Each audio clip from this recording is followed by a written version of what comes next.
Hey, how's it going, everybody, and welcome back into the SFS channel for some early Week 12 lineup advice.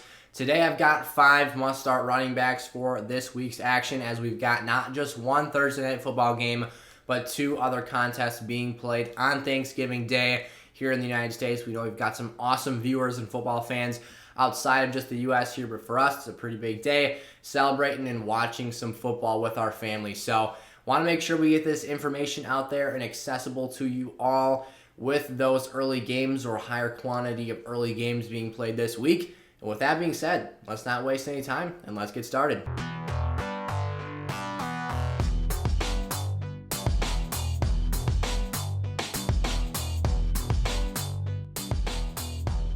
Alrighty, today's episode is presented to you guys by ThriveFantasy.com, one of our great partners here on the SFS channel. When you head over to Thrive, create a new account and deposit between $10 and $100 using promo code SIZZLE. They're going to match you up to 100% of that between $10 and $100 incremental amount of money you put into your fantasy account. And then once you start playing games, you're going to get yourself access to a free month of SFS Gold on us for supporting them and going and checking them out. When we have our Thrive Fantasy picks for this week, Thanksgiving Day in particular, available, I'll be putting those in the beginning of tomorrow's episode so you guys can check out the prop bets I've made for myself this week, and we've been having some good success with those. We almost went perfect last week. We missed one of our bets, though, on Thursday night for the Falcons. So with that being said, we're jumping into today's episode. David Montgomery for the Chicago Bears. One more quick thing, actually. We also put those prop bets in the community Discord server. We forgot a couple times last week with a few of them, but overall, we usually try and put those out there for you guys to see in one of the discussion sections of that Discord server. So the link to join that is in the description of today's episode. But David Montgomery is our first must-start running back here for Week 12, taking on the 30th ranked Detroit Lions defense against fantasy running backs. This is an opportunity where I think that David Montgomery can make some hay here and go out there and put up a really strong performance. He's been quite modest in his 2 games back from that hyperextended knee that kept him out for some time. But now in this matchup, I think he's got every opportunity against the Lions to get the job done here. Andy Dalton has officially been named the starter. Justin Fields is not looking like he's going to even be out there. There's a chance that we've seen some teams suit up starting quarterbacks and use them in a backup or like a reserve role for that game because they're still not 100%. If you look back to Tua Tagovailoa a couple weeks back when they started that game out with Jacoby Brissett and then ultimately pulled, Brissett got injured and then Tua came in later in that contest. But it's looking like the expectation is Andy Dalton will be the QB under center for the Bears this week. And he went out there and nearly upset. It's kind of sad that we're considering that against the Ravens backup quarterback to be a potential upset, but that was the case. They almost pulled it off, but blew that game late. Nonetheless, here, David Montgomery saw virtually all of the work for Chicago's backfield last week. This is a very underrated workhorse level running back. He doesn't give you elite production every single week, but in particular here, I love the closing schedule for Chicago in this backfield. So David Montgomery being the top dog in this offense, being a player who I think is going to give us some really good volume this week, in a game that I think Chicago has every opportunity to control the pace of and obviously have the advantage in time of possession. I think Montgomery could put up some strong performances here, especially since Detroit was a game earlier on this season where David had one of his best performances of the year. Antonio Gibson of the Washington football team, I apologize. I'm just now realizing that I didn't put the matchups up on the screen for the running backs episode, so I'll go in and fix that for the wide receivers episode, which is also going up today. But Antonio Gibson taking on Seattle, one of my favorite opposing matchups for running backs this fantasy season. They are 31st, so dang near the bottom of the pack for defenses against fantasy running backs this year.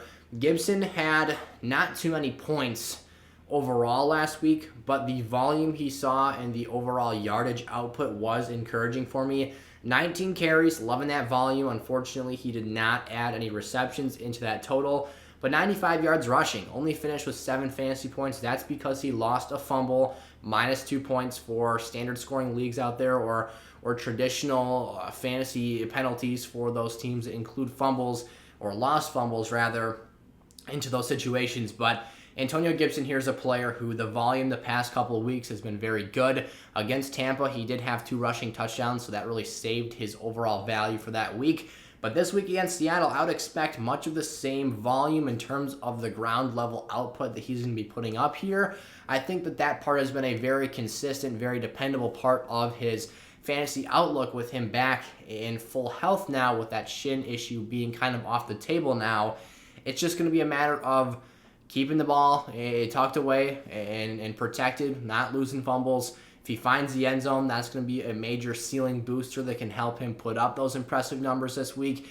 And then if he can just add a couple receptions, I think this is a very favorable opportunity for Antonio Gibson here in Week 12. And if he can continue to build upon this performance, I like where the rest of his season is headed here as a respectable RB2 level finisher throughout the remaining parts of the season. Miles Sanders of the Philadelphia Eagles, I'm very happy to have my man Miles Sanders on the list. We've been hating on him lots this season. I've always been a huge fan of the talent, but the situation has not been something that I've been overly excited about throughout the 2021 year, and even going back to 2020, he was definitely one of the players I was very high on throughout the draft process, and then injuries and other things in that Eagles offense, turnovers, really drained his fantasy stock. But a season-high 16 carries in his return back to action against, in my opinion, a top 3, and the stats will tell you the same thing, one of the top units in the league against the opposing rushing attack. And Miles Sanders in his past two seasons has had very good track records against the New Orleans Saints. Again, came back a season-high 16 carries, 94 yards. He did also, in addition to Antonio Gibson, so this week we're loving ourselves some fumblers here. Miles lost a fumble as well in that game, but that was just a blemish.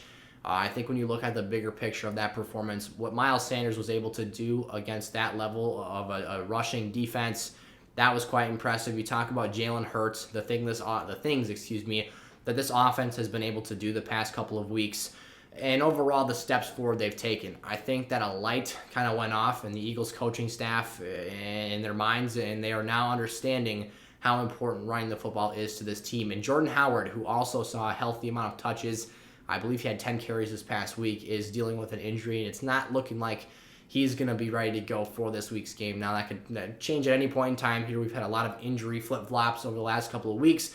Guys expected to play don't end up suiting up. Guys not expected to play end up having chances to play. CeeDee Lamb, it sounded like immediately after that game he wasn't going to be able to have an opportunity to play. But Jerry Jones' son did say that there's a chance that he suits up this week and ends up seeing the field. So Miles Sanders, though, could potentially be in for an even larger workload this week against the Giants, the 26th ranked unit against the run. And if that's the case, all the better. Miles is an explosive player. He can potentially go out here and make some big things happen. I like the opportunity that fantasy managers have to get quality RB2 numbers out of him this week. Melvin Gordon of the Denver Broncos taking on the Los Angeles Chargers. Another one of the juicier matchups for opposing fantasy running backs. This isn't a 3-down workhorse back at this point. Melvin Gordon and Javonte Williams, and I will note Javonte as well. Probably more of an RB3 this week, but a capable flex level player just because of the talent and his capabilities he has when the football is in his hands. Right now, it's a pretty dang even split in terms of who is seeing the most work at the running back position of the two players, but Melvin Gordon has been seeing the bulk of the goal line opportunities. That's important. Those are very valuable touches, and I would give him a slight edge in the overall usage category. He's been catching overall a bit more passes here and there than Javonte Williams. The rushing numbers and the rushing attempts have been almost dead even every single week, but it's almost a 55-45 split if you even want to go that far. I mean, it's been pretty dang even, but I love the matchup against the Chargers this week. Again, Melvin's been finding the end zone. Najee Harris, other running backs, have been doing great things against the Chargers. Najee actually got bounced out of that game for a bit in the concussion protocol, which limited his overall output, but I think if he played that whole game, you would have been looking at some top-level overall output for him for all running backs considered in the conversation for last week because of what Najee Harris is as a player. But Melvin's not going to be able to quite put up RB1 numbers this week, but in terms of if you have a tough choice to make, the matchup is nice.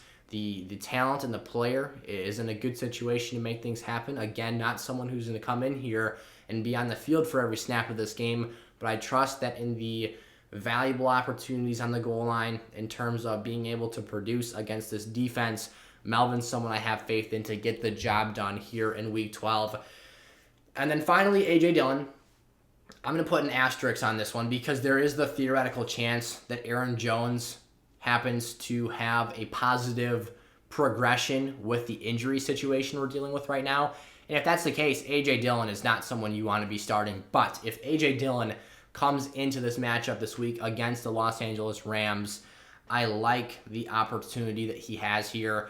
In my opinion, coming from a Packer fan, I'm going to be brutally critical of the team.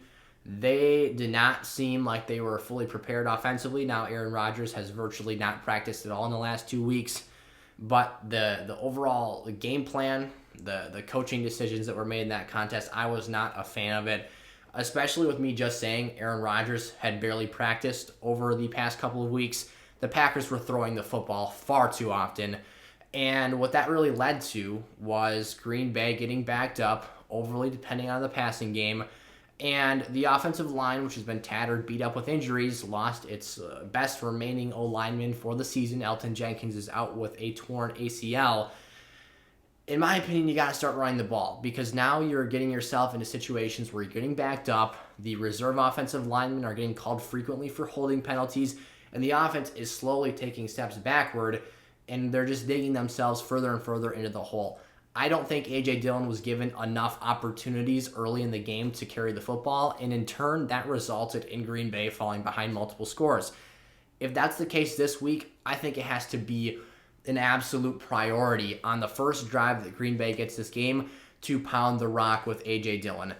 The Rams are going to kill my Packers and shred them to pieces if the run game is not a focal point for this offense. We saw what San Francisco was able to do in terms of just controlling the time of possession and limiting the amount of pass rushing snaps that the defense was getting, and then limiting the amount of time that Matt Stafford had on his side of the ball offensively, and that really started to force him into making some bad decisions. And then the 49ers controlled that entire game. So you have to run the football if you're the Packers this week. Teams have had success against the Rams doing so. They're coming off a bye week. They're probably going to look a little crisper, a little sharper in this matchup. But A.J. Dillon is the guy in this backfield with Aaron Jones out. And if that's the case again this week, you got to give him more touches. You got to give him more work in the receiving game.